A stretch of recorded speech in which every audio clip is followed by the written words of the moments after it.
coming straight from the cockpit. It's another episode of Lunatic Fringe with the fucking pilot.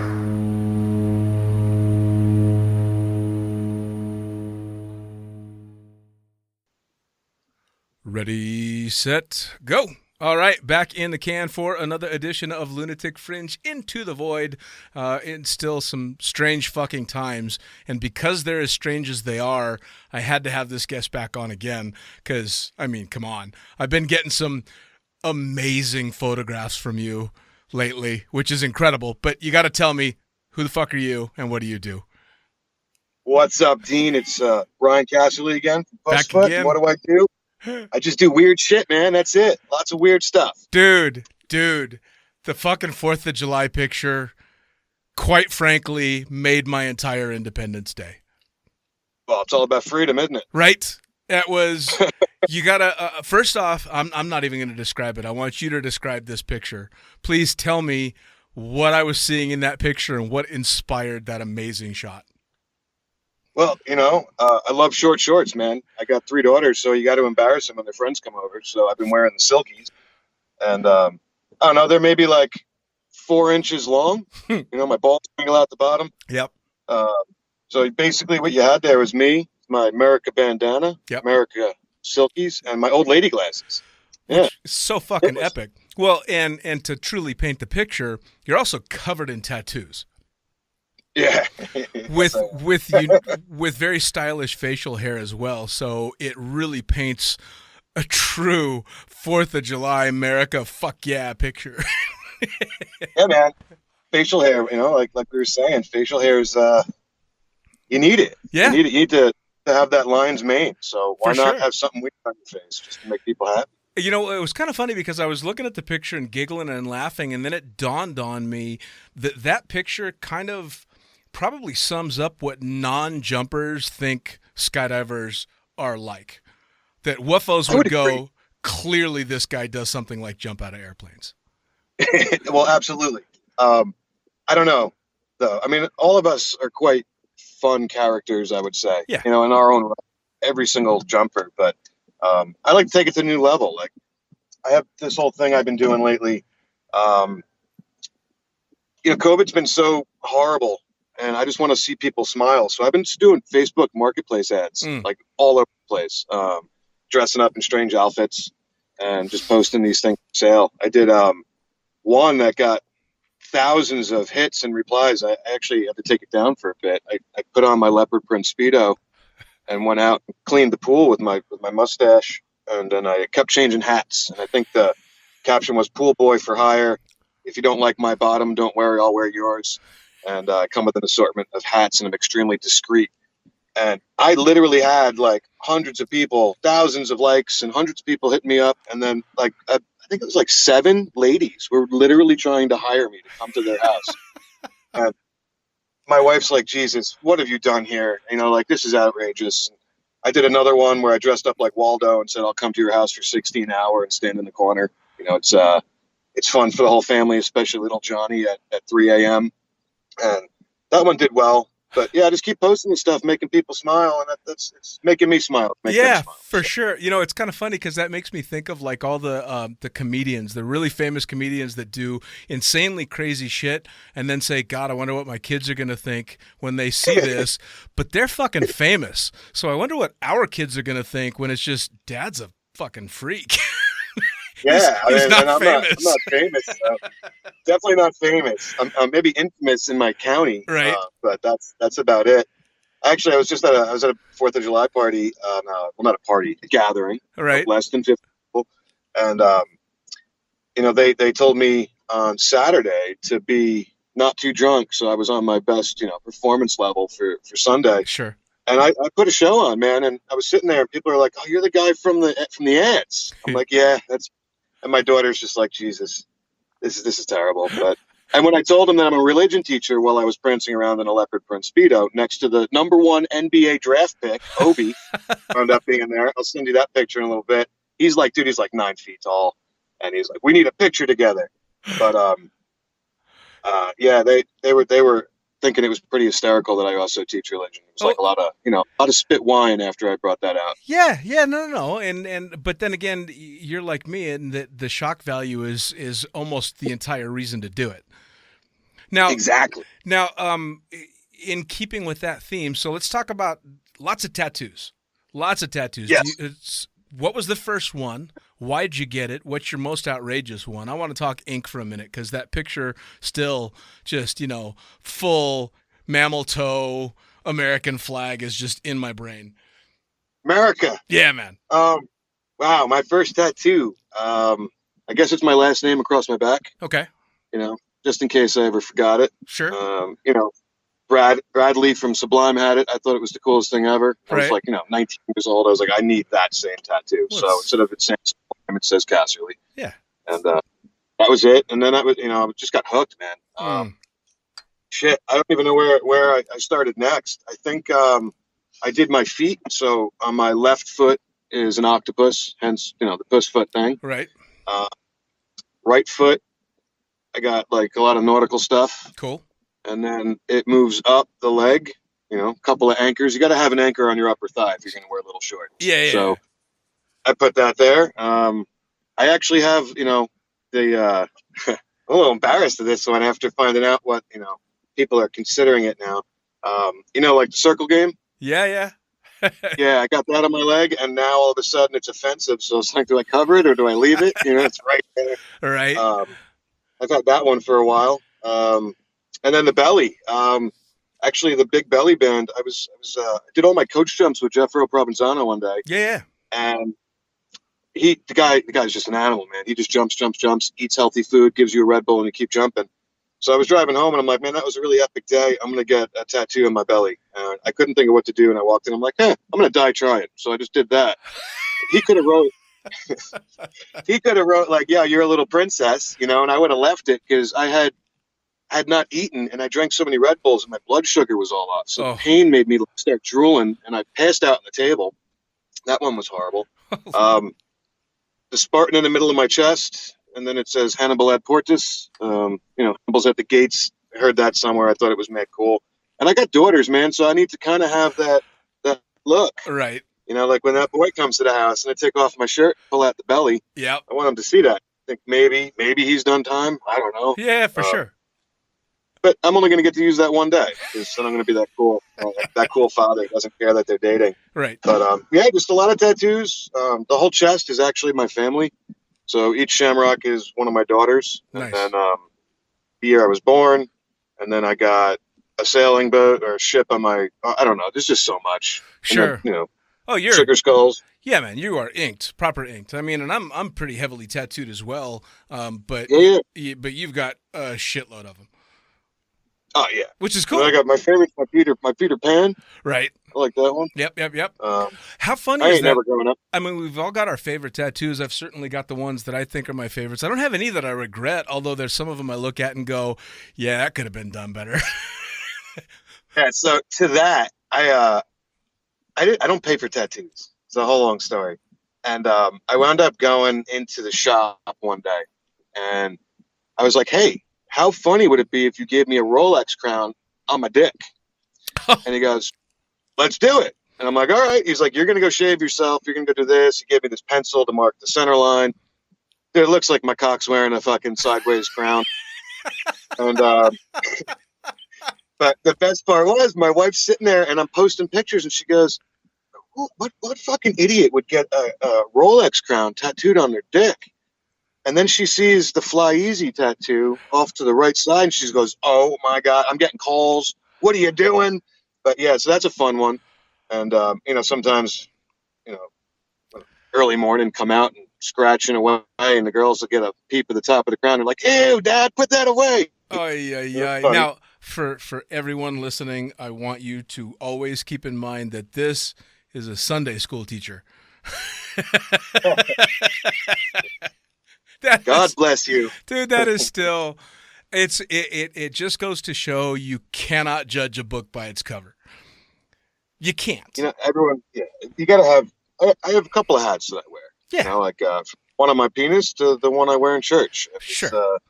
Well, I think that's a good balance in life. Well, and you and I talked about that before. I mean, I'm perfectly comfortable putting on a suit and tie, and I can definitely play the gray bearded professional guy. I just don't do that very often. But I also very much like being the suit and tie guy that gets to roll up his sleeves and show off a sleeve tattoo, and then they find out you used to be a fucking Vegas stripper and all that stuff. I love that shit. It's fucking hilarious. I don't like. Yeah, I think. Not fitting into categories is a very nice thing. Yeah, well, I don't think anyone knows where I'm coming at it. I don't even know where I'm coming at it. Good. Like, all depends on how I wake up, I guess. I mean, yeah, through COVID, I received like commendations from people, challenge coins, military letters and stuff. And then they find out like, oh, what's your, Facebook? And I never really want to give it out, but then somehow they'll find it and they're like, oh my God. Yep. Like, this is you. Yeah. I started doing over COVID as well. I started trying to, like everybody, do a few sideline gigs and stay busy and make a few bucks extra here and there. And I started doing a little bit of voiceover work, and I started doing some copyright work.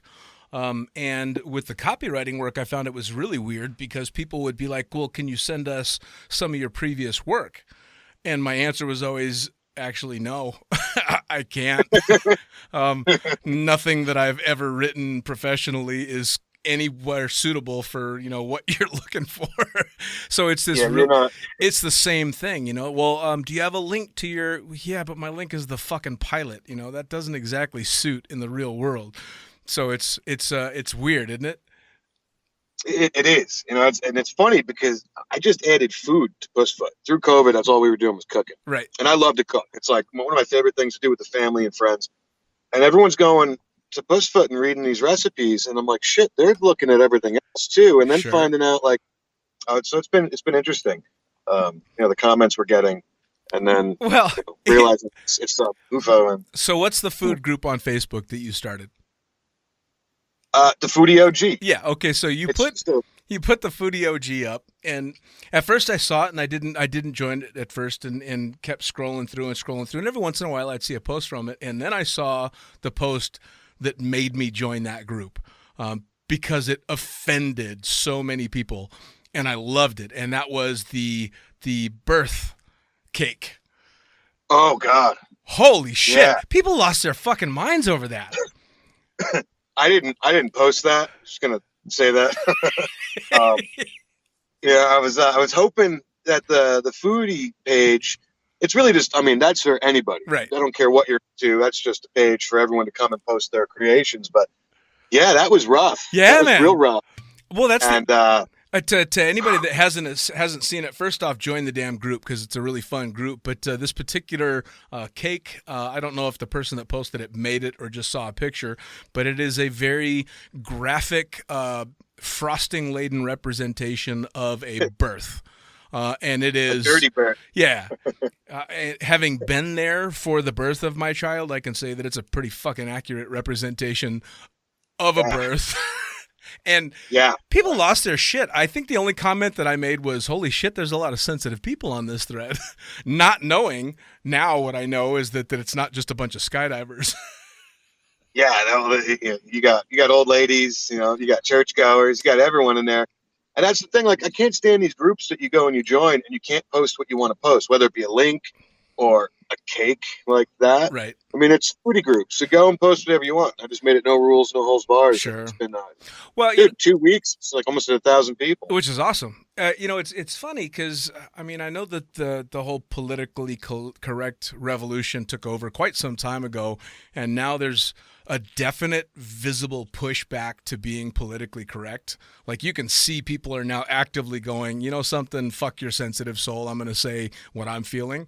And I'm kind of in the middle. When it's I used to have a story that I would tell about being on the drop zone, and during jumping hours, you keep it professional, but as soon as the sun goes down and the bonfire gets lit, you better take little Timmy home or he's going to learn some shit he's not ready to learn. And I do kind of believe in that separation of it. But that being said, man, if you don't like a post, just scroll past it. Exactly. I don't get it. I don't get why people are just being so overly, like you said, sensitive to everything, right? To everything. There are so many legitimate things to be offended with in this world right now. I don't see going out of your way to try and be offended by something else. Yeah, just try to float through. I mean, I see stuff that bothers me, and like you said, I just scroll past it. Yeah, man. I don't want to be part of the. No. Well, and there's a difference between my entertaining life and trying to be fun on the fucking pilot and all that, and then my personal page where I get truly fired up about things, and I'll definitely speak my mind, for the causes that I believe in. But I try not to mix those and the fucking pilot or even this podcast. I've had a couple where I've talked about more politically driven things and socially driven things. But for the most part, this podcast is to be, light and fuzzy and fun. That being said, we're fucking 4 months or 5 months into unknown territory. I mean, so how's this pandemic been treating you and your whole skydiving community? It's crazy. It's like a black cloud over us right now. Right. I've nearly trying to think here. I think we've canceled 9 round trip flights for Boogie so far this year. Jesus Christ! So it's been rough. Everything keeps getting pushed back. I do see a light at the end of the tunnel, kind of maybe. We got a Boogie coming up in a couple of weeks. So I'm super excited about it. Sure. And I'm hoping that actually goes through. It's in Virginia, and that's one of the states that we're still allowed to go to. They're not on that whole list. Are you worried about the? Are you worried about the new spikes that are hitting? I mean, for anybody that doesn't know, I don't live in the States. I live abroad, and it's fucking insane watching it online and through news and everything, watching what's going on in the States. So these spikes have got to be making you nervous. Yeah, and I'm not gonna lie, I'm overly sensitive to this because I mean, just to go back a little bit, I do disaster recovery. Yeah. So I had I'd gone to a Boogie in January, and then I went to Aruba with the family right after that in February. And the day after I got back, I got sent to Nashville for those tornadoes. Wow. And I worked those, and while I was basically just down there setting up stuff, I got a phone call saying, "Hey, you need to come home." And I ran home, from Tennessee in 2 days, and basically haven't stopped working the COVID stuff. Wow. The masks I wear, this is some like stuff out of some virus movie. I'm in full PAPR because of the facial hair. Sure. Tyvek. I mean, I did a lot of stuff in a lot of areas and saw a lot of things that really mess with you. Sure. So I'm really sensitive. It's real, folks. I know that Facebook makes some people think it's real and some people think it's not, but it's real. I've been around all the bodies. I've seen the carnage that this created up here in New York. So when I see these new spikes, man, or these kids having parties, or even some of the drop zones that had opened maybe a little too early, it scared me. And then now we're seeing the repercussions of this stuff. Yeah. Even up here where I live, we just had some kid, 20 years old. He went and he threw a party, and I don't know what he does. He's got some sort of website, so he had it all posted. That was on the 17th. We're up to 300 cases just from that party. Jesus Christ, man. Oh, it's all over the news too. And the kid's being a little arrogant about it, but you gotta just keep your distance. If you're going to the drop zone, wear your mask. You gotta wear your mask. Yeah, man. Very important. I'm lucky I'm in a place that locked down relatively early and kept that lockdown really, really tight. It made a huge difference. And I would watch all this shit. Of course, social media is the easiest way for me to track what's going on with my friends. And friends like Katie Hansen, who's just a badass. Her and her husband pick up and drive across the country so she can volunteer in hospitals in New York. So she's knee deep in that. As soon as the protests start, he's knee deep in the protests. And so I'm just fucking on overload in Facebook, seeing all this shit going on from these incredible skydivers. You got Liquid Sky out in California starts making masks right away, and a lot of other manufacturers followed suit. And that was the cool thing about it, is as fucked up as it all is, I was watching in real time as all my skydiver friends were really digging deep and helping out in any way that they could, which is fucking epic, Yeah, it was neat to see how everyone kind of got together. What Julio did was just awesome. Right? And like you said, everyone just followed suit. I mean, he was doing those right off the bat. Oh, yeah. I mean, then you had hats. I mean, he was distributing all this stuff. everyone just got together, and it was pretty epic to watch. But it's scary because it at the same time, our community banded and started doing some really epic stuff, but we all lost our chance to jump. How many people went on current during this? Oh, dude, no, it's ridiculous. And yeah, I mean, the stuff that Julio was doing was incredible. No small part of which was him coming on the podcast and telling me about shoving his arm up a cow's ass. Which is that's going to go down as one of my favorite moments in the podcast is he's telling me how he's giving a pregnancy test to cattle and all this crazy stuff. And I'm like, how the fuck did we get here from jumpsuits? This is amazing. It was wonderful, but yeah, the everybody going on current and then being thrown back into it, hopefully, and I'm hoping that everybody is super, super safe getting back into it. 'Cause I know everybody's fired up to jump, but, I mean, that was the scary part. It's like everyone wants to jump, but we need to do it safely. Yes. So how do we do it safely? Is there emergency action plan for the drop zones? How many people are on a load? Are they cleaning the planes afterwards? And a lot of people, really don't believe that this is an issue. But again, I've seen the bodies. I know it's an issue. So seeing us drop zones do it, it was good. Like Suffolk had a great plan. Sussex had a great plan. And those are the only 2 drop zones I've been to since this started, really. January, we were down in Clewiston with Julio, and then after that, it was just work. Sure. So, well, my big thing with the precautions is, what does it fucking hurt? What does it hurt? Nothing. It doesn't hurt to wear the mask. It doesn't hurt to clean the plane. If anything, the plane doesn't smell like asshole anymore. Which is good news, I mean, it doesn't hurt anything to take those extra precautions.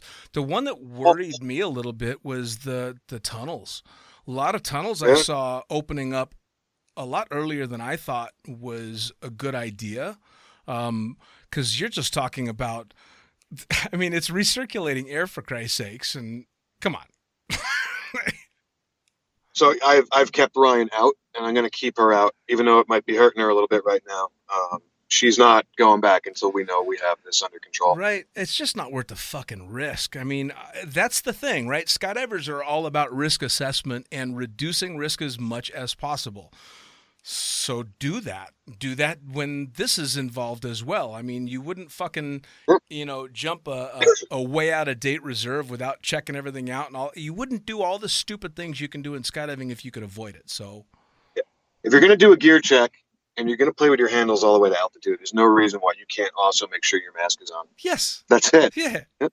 Absolutely. No, I completely agree. Plus, it's just one more thing skydivers can try and figure out how to make look cool.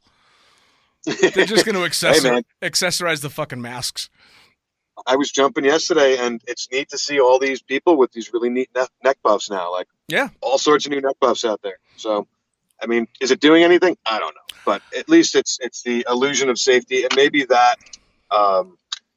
is like a placebo. Will help your body. I don't know. I'm not a doctor. I don't pretend to be. But again, I've seen all this garbage that happens. So. Sure. Well, everything that I've seen in regard to the masks and stuff is it's not to keep you from catching it, it's to keep you from spreading it. So if you cough or sneeze and you got a mask on, it's going to go a dramatically shorter distance than if you don't have that shit on. So put the fucking mask on. I like the people that are saying wearing a mask is just a sign of the respect that you have for the people that are around you. I know that it's gotten kind of turned into this like fucking political bullshit and which is a bunch of garbage, for Christ's sakes. It's just, if I've got my mask on, it's just because I'm looking at you and going, if I'm fucked, I don't want you to be fucked as well. Exactly. It's courtesy. It's a courtesy. Yeah, although I'll tell you what. Especially with me. How long did it take before you could walk up to somebody without extending your hand to shake it? I'm not doing it still. It's still, I mean, I'm not doing it either, but it took me probably 2 months before I could not feel uncomfortable by not extending my hand to shake. So I'm kind of a germaphobe anyhow, so I hate shaking hands. I do it. Right. But, there's nothing worse than being at a drop zone, someone with sweaty palms grabs your hand and you're like, oh, God. But yeah, it took probably about a month, I'd say, until it was, I don't even care. Fist bump or give me the elbow or whatever we're doing now. I did touch someone's hand yesterday. Actually, we were in the plane, and good friend of mine, though, like very good friend. Seen him through the whole thing. And everyone on the plane, when I actually gave him, a little bump before we went out, was like mortified that we touched. It's funny, but again, we've been in the same house basically through this whole thing, so it wasn't. Right. That's kind Practically, of neat. But yeah, I don't know. I don't think we're ever going back to handshakes. No, I think they've kind of gone by the wayside now. I think it's going to be a fist bump or something like that. I think some of that is a bit gone, which is fine. I'm not much of a germaphobe, so I never had a problem with the handshake, but I'm a bit of an introvert. I'm an extroverted introvert. Like, if given the option to go to the big party or stay home and watch fucking Lord of the Rings again, chances are I'm getting drunk on the couch watching Lord of the Rings. So when the lockdown happened for at least the first month, I was like, this is kind of the greatest thing that's ever happened. I have to stay home and I don't have to give excuses. And then again, where I was living, there were, even when it wasn't a full lockdown, there were curfews. So if you were hanging out with friends, I had the automatic, oh shit, man, it's almost 8:00. I got to go. So I didn't have to ghost anymore. It was like, you got to fucking go home. So that part was good. It's weird because all right. So yesterday, this exact conversation came up. I get hassled by a lot of my homies that I'm not jumping enough right now. Sure. And I'm working my ass off. But I also explained to him, like, yeah, man, I write for Puss Foot every day. Right. I don't have writers; it's me. So I'm engulfed in the culture all day long. And normally, I'm traveling to a boogie every other weekend to go organize. This has been the nicest year. I'm home with my family, where. Except for the excessive alcohol abuse, which I've just heard, it's getting bad. Yeah. But I'm home with the kids every night. We're cooking dinners. I'm making like French cuisine out of cans. Right. Like I'm coming up with this shit that's just epic, and I enjoyed it. Yeah. But I was also still immersed in the culture, and that's what these guys just didn't get. Like, yo, this is my opportunity to get a break. Sure. Like I'm actually allowed to have a break now versus. Hopping on some Delta flight on a Friday and then flying home on a Sunday. And, right. That life gets rough. Oh, yeah, man. Well, it was the same for me as well, doing the podcast and stuff, being very immersed still, having these long conversations and trying to track people down and to line up the fun interviews. And then, of course, COVID's fucking going off, so I'm wanting to talk to people about how they're dealing with stuff as it's going on. And so I'm still, neck deep in the skydiving world. So I never felt like I missed out on anything. I haven't had the chance to get recurrent because when my operation started flying again, I was doing a lot of the flying. So there was no time for me to strap a rig on. But again, I'm still in the sport every day, basically. So I never walk away from it. Definitely haven't skipped a beat. If anything, I've been busier with it, but just not having to travel. And, sure. Now, speaking of, you've had a lot of different stuff going on Puss Foot. You've definitely been cranking it out. So how is that going? We're growing quite fast. I just, I'm trying to keep it interesting. Yeah, man. What would I want? And then I talk to a lot of these newbies that are just getting started. What do they want to see? Sure. The one we just did with you, man, that was awesome. That was People fun. want to know who you are. That was good. But no, it's growing. Again, it's never been a money thing. I don't want to make money. If we sell a jersey, hey, I don't have to pay for the website that much. Sure. So that's always been fun. So as long as I can keep the pace, I'm never going to end it. Pass the torch on to my daughter one day. Yeah, man. But it's it's good. It's just it is a labor of love. You've got to want to wake up in the morning and think about what you're going to write that day and keep it fresh. It's like you're doing. It's tough. Yeah. But well, that was the same thing, writing for the magazine all those years, and having a blast doing it. And with the podcast is actually a bit more intense because I do it every week instead of every month with the magazine. And there are days you wake up and go, oh, fuck. I'm not. I don't want to talk about skydiving today, but again, it is very much a labor of love because if anybody, I've had a few people ask, "So you making a lot of money off the podcast?" And I just fucking laugh. I'm like, really, really? Different people that think that we're making a ton of money. It's like, yeah, I sold a couple jerseys this month. And, paid for the jerseys that we bought that are still sitting in the box, and I didn't have to pay for the website, so that's good. And, yeah, I'm happy. That's all right. No money. I don't want the money. I don't want this to become a business because I think once it becomes a business, then you're glued to it. And right now I could walk away if I really wanted to. So it's not a job. And it's again, still a passion. And if it ever becomes a job, I don't know how I'd feel about it. Oh, So, you wouldn't who feel knows? the same anymore. I mean, it was the same with this, and initially the podcast was suggested to me by a good buddy of mine, in as a way to try and promote the book that I had just written, which in itself was a labor of love. And basically just for me to be able to say I wrote a fucking book and, publish the damn thing. So he says, you should start a podcast and try and promote it that way. And then, of course, this just kind of became its own thing. And I kind of forgot I fucking wrote a book for the longest time. And the book has made me just about enough money to pay for the podcast that I started to promote the fucking book. So That's crazy, the amount of money. Oh, my. Oh, yeah. When anybody tells me that, yeah, I read the book, and I'm like, oh, so you're one of them, one of the few. Yeah. Nah, man. I love when people come up to you and say, "Oh, I read that article." It's like, "Oh, thank God, someone's reading." Right. Every once this- in a while, I'll get that. I'll have a jumper that will come up and go, "You're the fucking pilot," and I'm like, so I want to hug them more than they want to hug me because I'm so impressed. Anybody knows? I'm like, this is cool, man. This is cool. But it kind of just ties back to the same mentality as jumping.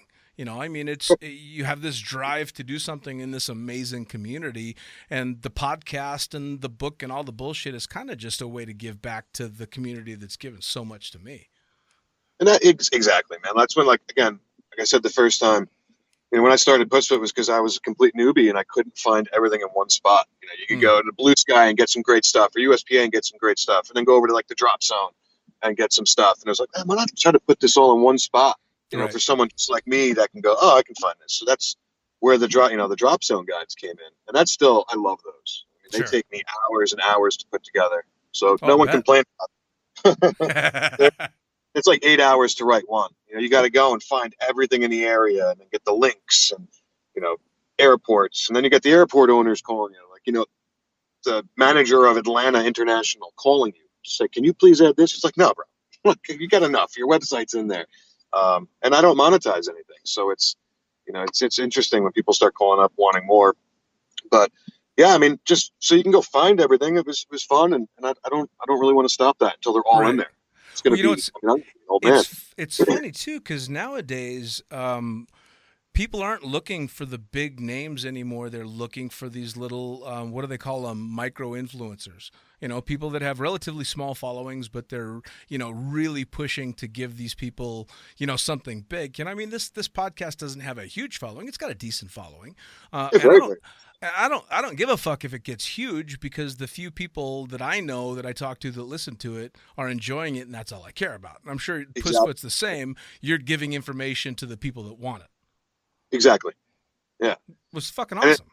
And it feels good. Like when I finish something, it's like, yes, what's next? Now I got to do, but it is nice to see, I always watch the traffic, and at least 5 times a day, someone's logging in, looking at a different drop zone. And I'm like, wow, I was able to help that drop zone and able to help this person. They know where to camp. They know what to expect with the bathrooms. Is there a bunkhouse? They get the pictures and they know what they're walking into. And it feels good. It's like, all right, that's helping somebody. Well, that's a big fucking deal. I mean, especially with the number of drop zones that are out there now, the variety of drop zones, the shit that is and is not acceptable. And it's important to know that stuff. Like, had I known in 2003 that Cross Keys was not just the busiest drop zone in the world, but the craziest party drop zone in the world, I probably wouldn't have gone there. That being said, I got there. Be where you are today. Exactly. So in I suppose in my case it worked out for the best, but Jesus, I mean, I remember sitting in the pee pit in drastically altered states of mind about a month and a half after I got there, going, fuck me, this was the responsible choice.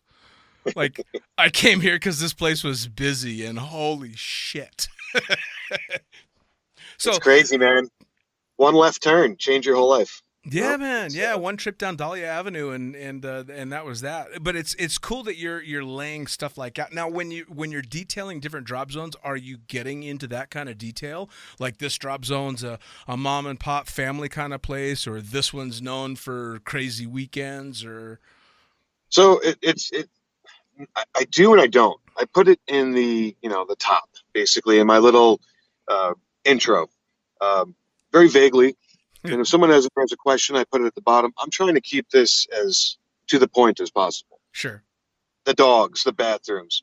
A few people have asked to do that, but I kind of don't want to I don't want to put that in like, oh, this is where you're going to go to get fucked up.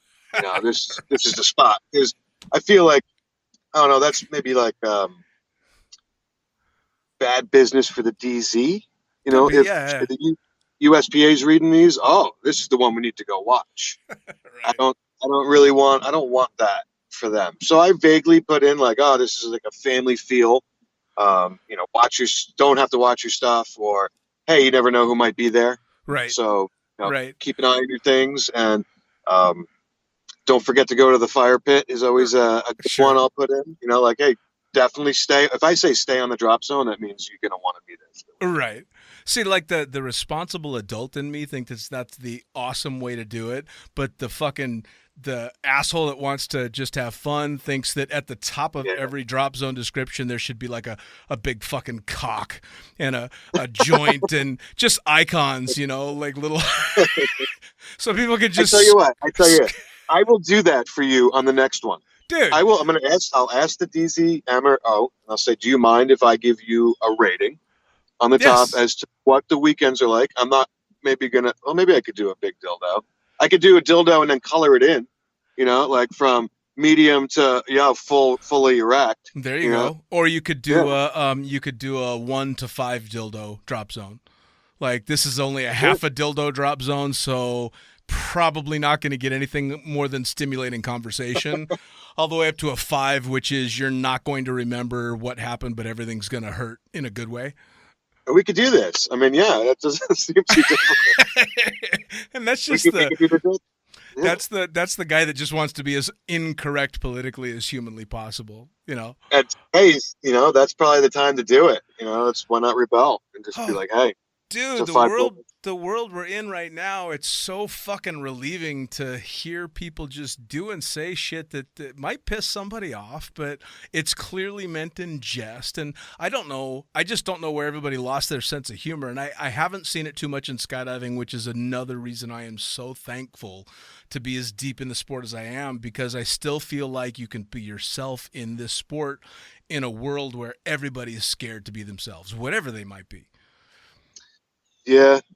It's a really strange time, man. 2020. Right. I don't have much more to say other than 2020. It even became my favorite hashtag. Man. Oh, fucking aliens are next. It's got to be the next step. Aliens. So a good one in Florida right now. I guess they've been flushing methamphetamine down the toilet, and the gators getting all hopped up on it. So you went from horrible storms to COVID to the bees to the riots, and now we're on meth gators. I love it. So, probably that, or was it Nibiru, the new planet that's supposed to be coming back? Meth gators. So I've not heard that one. I think Florida, man. Yeah, right. I kind of lately, I must admit that I'll be scrolling through the news and I just kind of brown out. Like I'll be paying attention to something and then everything just blanks out for a few minutes and I'm doing something else because I think I'm just blocking shit out at this point. It's nutty. What a weird time. I keep telling my kids, I'm like, you guys need to remember this. So I'm also like an amateur photographer. I love photography, cooking, skydiving, religion. And I've been just documenting the whole thing. If I see a mask on the floor, I have a picture of it. And I have an old school like Fuji fixed lens, 35 mil. Nice. And I've just been going around just taking pictures, and then one day I'll just release these. But I keep telling my kids do the same. Like, get your cell phones out, take pictures of all this weird shit. Yes, absolutely. I mean, this is the shit that you will never be able to explain to anybody any other way if they weren't living through it. Now, actually, you mentioned it a few times, and I never really asked you the questions because you do the Sunday school thing, and you're a religious guy. I'm not religious. And I always find that someone that is living your lifestyle and able to navigate through some pretty fucking bizarre times and still maintain a faith and a sense of humor, that's got to be a hell of a balancing act. I don't know, man. I'm just weird. I'm just a weird soul, I guess. Fair enough. I don't know. I'm pretty religious, but I also don't buy into a lot of religion. So you buy the religion, but not the dogma? Well, I suppose, but I mean, the dogma is sort of the basis. What range should church is what reigns true in heaven, right? So I don't know. I don't. My aspects of it are just so complicated. It'd probably be like a 5 episode podcast to go over it. Probably. But I guess in a gist, you got your deadly sins, and I try to live my life the way I want to be treated and treat others. Like Sure. I'm gonna treat you the way I want to be treated. I'm not Sure. gonna do anything to, really truly offend. And hopefully, when I die, Sure. I'm accepted for what I've done. There you go. I try to live my life in that manner. But Well, yeah, I mean, as a non-religious guy, the whole Ten Commandments thing, I get it. They're great fucking ideas. I don't need to be religious to go, yeah, don't be a dick. Don't fuck somebody else's wife. Don't kill. Don't steal. That all makes complete perfect sense to me. So, yeah, I totally get it. Absolutely, I get it. What was the line in the fucking Tom Hanks movie, Faith is a Gift I Have Yet to Be Given? I always thought that was a great way to describe it, because I've been asked plenty of times, because I was baptized, I was raised in an Italian Catholic family, but no, it just didn't stick. So weird, man. I'm also, for fun, I got ordained, from one of them just websites. And Me too. All these going to marry them and stuff. But Yeah, at the same time, I'm always someone's godfather. I'm always, doing this. I am a Eucharistic minister, so I go out to sick people and give them, all that goodness. But I'll never remember. When I was getting married, I had to go through pre-Cana. And, I married a Jewish girl, so it was like really weird for everything. Of course you did. One of the holidays, man. Yeah, man. But I remember I had to make confession, and he goes, all right, when was your last confession? I haven't done this in a long time. He's like, all right. He's like, so what do you want to say? I'm like, I've committed every single sin except for murder and adultery. And he goes, why those two? I'm like, no one's pissed me off enough, and I'm not married yet. And he's like, all right. He's like, say one Hail Mary and welcome back to God's good graces. I'm like, you sir rock. But there you go. Yeah, it wasn't until I really had kids that I started getting more back into it. And then well, I mean, even for somebody like me that's not religious, I can't argue the fact that it teaches great lessons. So, I mean, good lessons and good community, Sure. That's about it. Well, my daughter was raised, went to Catholic school and all this stuff, and I never ever imposed my opinions on her, because eventually she would grow up and form her own opinions, which she's done, and she's a good and moral person, which is fantastic, and she learned a lot of great lessons going to that school. So, what am I gonna say? Well, that's all I really care, is that my kids wind up in a good spot. I know I'm crazy, but I kind of feel like the things they see me do just make them stronger and be able to handle, different situations. Like, Sure. Shit. Actually, Jesus. that's one of the podcasts that I want to do coming up. Is myself and a couple of the guys that I work with have sons and daughters that are, between 15 and 23, 24 years old. And I want to interview them, because none of the kids are jumpers. My daughter has done a couple of skydives, but other than that, she's only known skydiving through my life. And I always thought it would be a really cool podcast to get their, unedited versions of what life was like having a dad that, did this and had that reputation. And I think it would be cool. That and my mom. I want to do the same thing with my mom and David Jr. Ludwig, and I are going to interview our moms and find out what they really think. Yeah, my poor mother. I couldn't imagine what a podcast with her would be like. The things she's seen me do, right, for my life, and she's like, a Brooklyn Irish Catholic woman. She's been with one man her entire life, and then she has me as a son. Or to hear my daughter, that would be really interesting. You should do her in 5 years. Yeah, man. Hey, speaking of her, she just got featured on Girls World magazine. She had the cover. It was pretty cool. She had a whole 4-page article. Pretty neat. Really? What was the edge on what line did they take? The whole story? They were doing like really, inspirational kids, and because of her, handicapped and the tunnel, they did this whole spread on her. It was pretty neat. That's fucking cool. Yeah, not bad. I got all epic kids, but that was good for her. I felt pretty happy for her. Yeah, it's I think that you live a lifestyle that's not cookie cutter, and they are forced to see the world in different ways than, the 9-to-5 dad that comes home and loosens his tie and sits down to, a casual drink and watches shit TV and then rinse and repeat every day of the week. I think I don't think that world exists anymore. I think people are living the lives that they want to live a little bit more, so kids need to be a little bit more resilient with their parents. Mine just figured I was crazy fucking years ago, and my mom as well. But I got the greatest compliment from a friend years and years ago, and I'm sure in that respect, you and I have lived similar lives. My friends always thought something was a little wrong, a little bit. But it was the coolest compliment ever. Was no matter what shit you found yourself in, none of us were ever worried that you weren't going to be okay. Yeah, and I went, I dig that. Yeah, I'm like, okay, yes, I put myself in every fucking hole I ever ended up in. Like, I fully take responsibility for all the negative shit that ever happened to me. I'm not one of these people that'll go, it's all their fault. You know, I might say, fuck you, but chances are I'm the one that caused it. Now, when you were raising your daughter, did you ever, like, indoctrinize these other parents into your weirdness?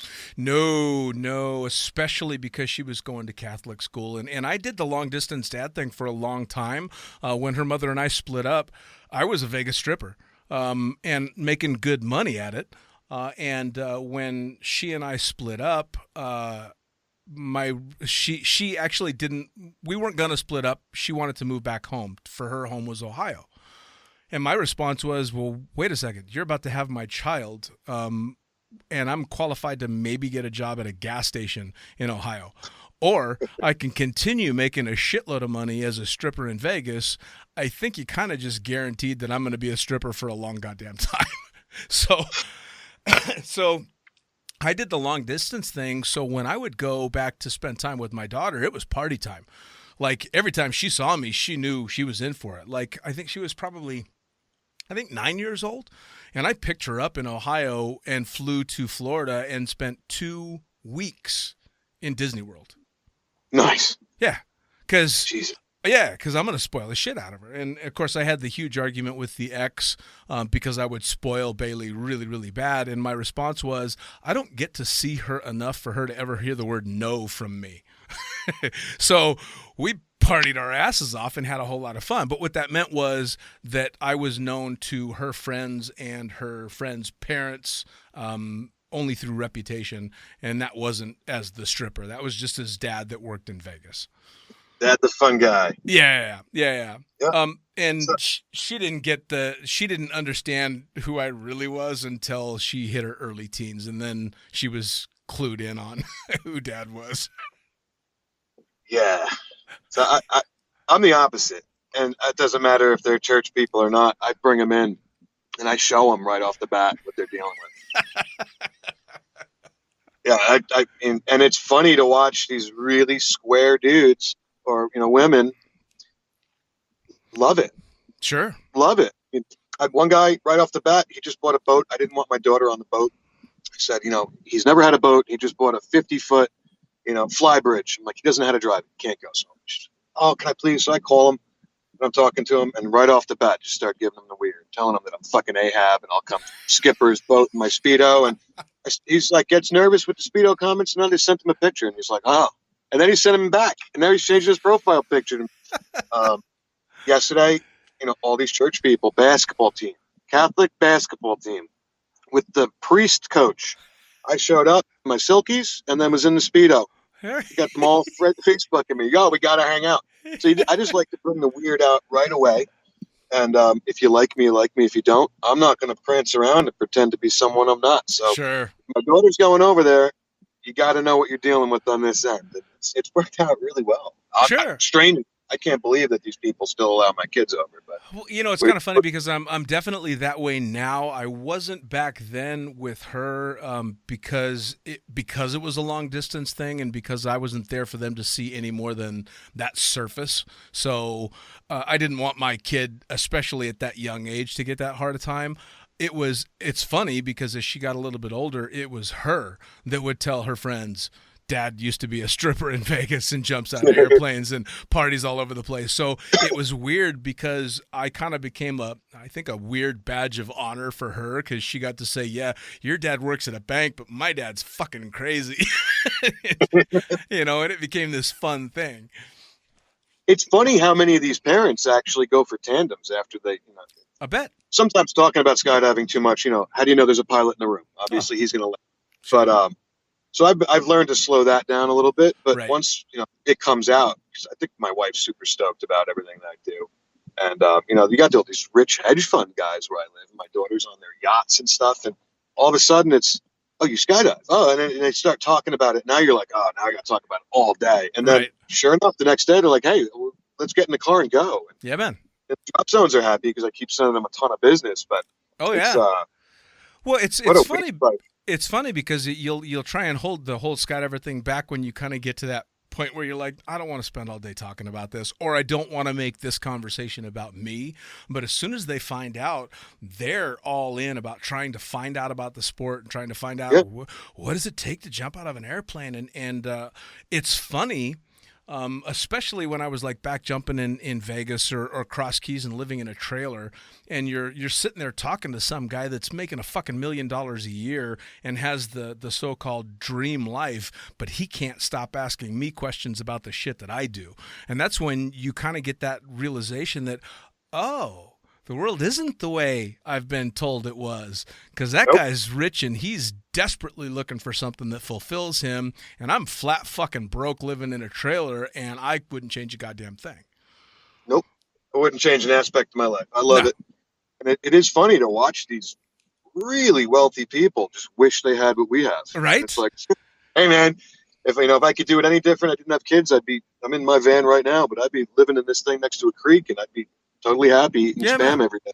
The single biggest tip I ever got in skydiving, I shot a video. It was me and a tandem instructor out of Vegas, and it was last-minute tandem showed up, but he shows up out of Vegas in a limousine, which isn't necessarily unusual, but he shows up to the drop zone in a limousine in a three-piece suit. And it was kind of fuck, who wants to do this jump? So me and this instructor end up doing it. He takes the tandem, I take the video, and this guy the entire time is, he's trying to finish business and whatever. And then we get in the plane, and it's a 206, so it's a long ride up, and we're talking and shooting the shit and this and that, and the guy ends up having the most incredibly amazing time. And he can't stop asking us about what we do for a living. And at the end of it, he palms us each a tip. And it felt like multiple bills, but it's in Vegas. You think, fuck, I think I got $100. This is amazing. And you're holding this tip as this guy is just gushing over you and upset about the fact that he's getting back into a limousine to go stay probably in a penthouse at a hotel somewhere. And as soon as he leaves, having just told us how wonderful our lives are, I look in my hand, it's a fucking $1,000 tip. Oh, man. Which to him is probably nothing. To me, of course, that was oh my fucking God, this is the best month I've ever had in my life. But it wasn't even the amount of the tip. It was that this guy was so enamored with our life, and it was completely backwards from everything that I'd been told or believed. And that was the first real realization that, holy shit, I think I'm onto something here. Yeah, well, so I guess money really isn't everything, but it's it's the moments. Each little moment in life makes up your movie, and I want to die with a hell of a movie. Right? So, yeah, no, it's those little moments. Well, like in the interview questions that you sent over, and you asked about the most memorable jump, and unfortunately for this poor guy, one of the first ones to jump to mind was when a little Japanese guy threw up because me and my buddy Weasel were farting in the plane. On a day when we were having a farting contest. So and there's not too many people that would take great pride in that, but that's still. Hey, back to the interview. I was telling somebody in my house about the cream pie question. Right.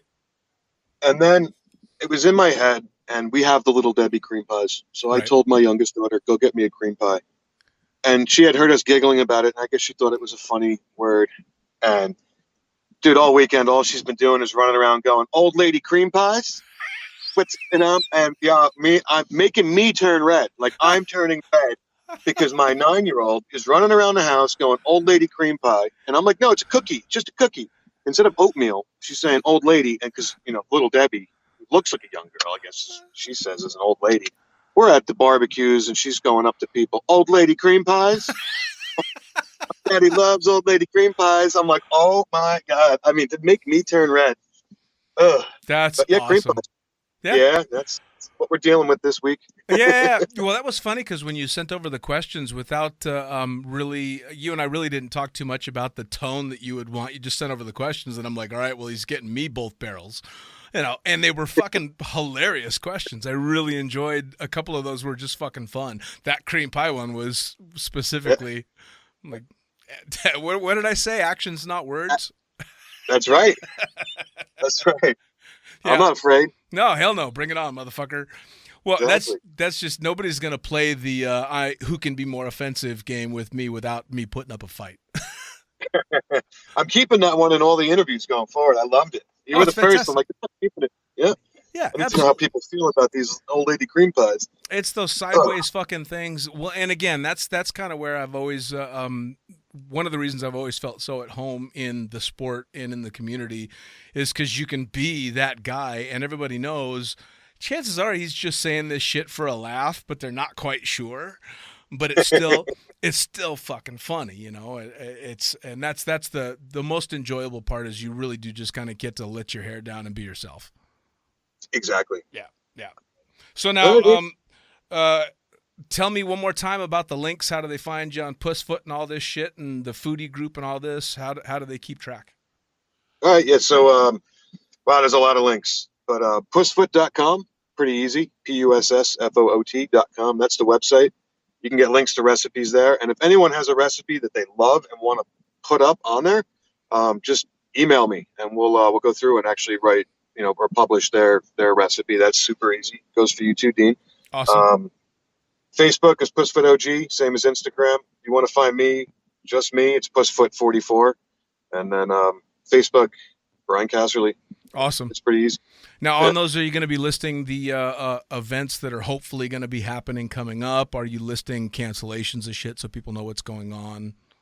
We've just been canceling them as they go. But as far as stuff coming up, you got Wet Hot American DZ, which me and the people from Sussex are putting on. That's in a couple of weeks.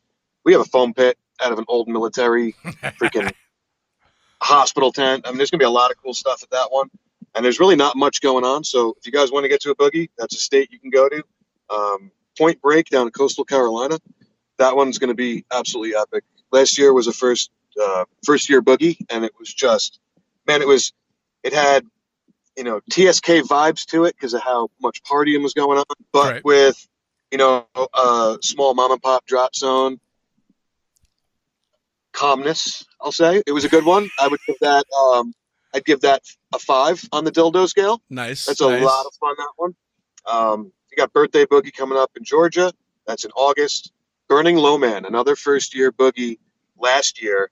So this is its second one, and you got to be there for that. That's at Suffolk. Awesome. And Virginia, hopefully we don't get a spike down there, but that boogie is going to be outrageous. It was the most fun I've had at a boogie in a long time. Awesome. So hopefully we can keep that going. And other than that, most of everything else has really been canceled. Halloween, obviously, at San Marcos is an amazing time. If you can make that one, make that one. Well, moving forward, I mean, again, I'm keeping a relatively close eye on it, and hopefully shit starts to calm down case-wise and continue to slowly reopen, and these boogies get to go, and have some fun. But I'm going to be looking for the fucking dildo scale on Puss Foot. They're going to find you on Puss Foot, and they're going to find you running the foodie stuff. And Brian, as always, fucking blast sitting and talking to you, man. Yeah, man, this was fun. Anytime we chat, man. We'll do it again. We'll do it again, man. Absolutely. All right, blue skies. All right, cheers, guys. Be safe. Stay healthy. All right. Once again, another edition of Lunatic Fringe Into the Void, brought to you by the greatest magazine in the known universe. That's right, Blue Skies Magazine. Head to blueskiesmag.com where you can subscribe to the magazine, get all the badass swag that they've got.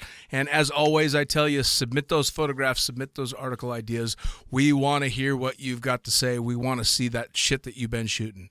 For me, I am The Fucking Pilot. You can find me at thefuckingpilot.net. Both the books that I've written are on there, The Fucking Pilot book and The Accidental Stripper.